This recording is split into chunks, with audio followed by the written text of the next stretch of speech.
I'm Kyle Travers.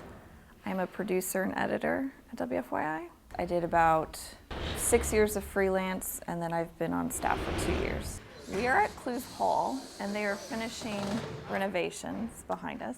This is their first major renovation of the actual auditorium since it was built 50 years ago. This spring, they replaced seats that hadn't been replaced in 50 years. They tore up carpet that had been here for 50 years. It hadn't even been really professionally cleaned. I don't know if they want me to tell you that, but they couldn't because the chairs were there. They hadn't been able to clean the acoustic panels because you have to have a crane. So it was this complicated puzzle of how to get everything out and put it back.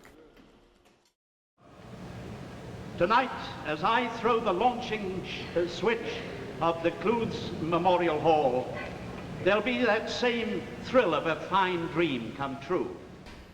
Clowes opened in October of 1963. When they opened, it was a pretty big deal. The Clowes family helped start our symphony here back in the 20s. So Dr. Clowes was this British scientist, and he moved to Indianapolis to work at Eli Lilly.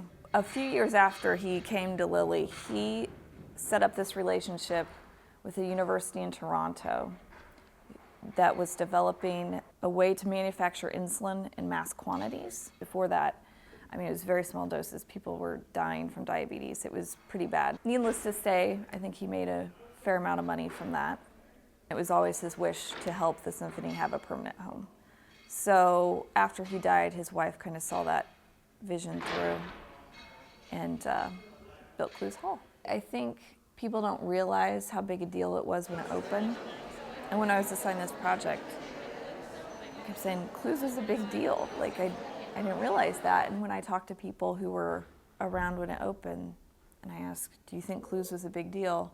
They all say yes. They're like, it was a huge deal for the city. Before that, you had an opera house, you had a place for your ballet, you had a place for your symphony.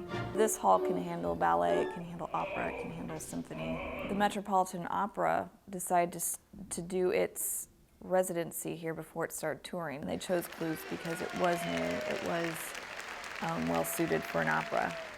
So it allowed, I think, a lot of different arts to come to Indianapolis that wouldn't have come before, and it gave people access to that.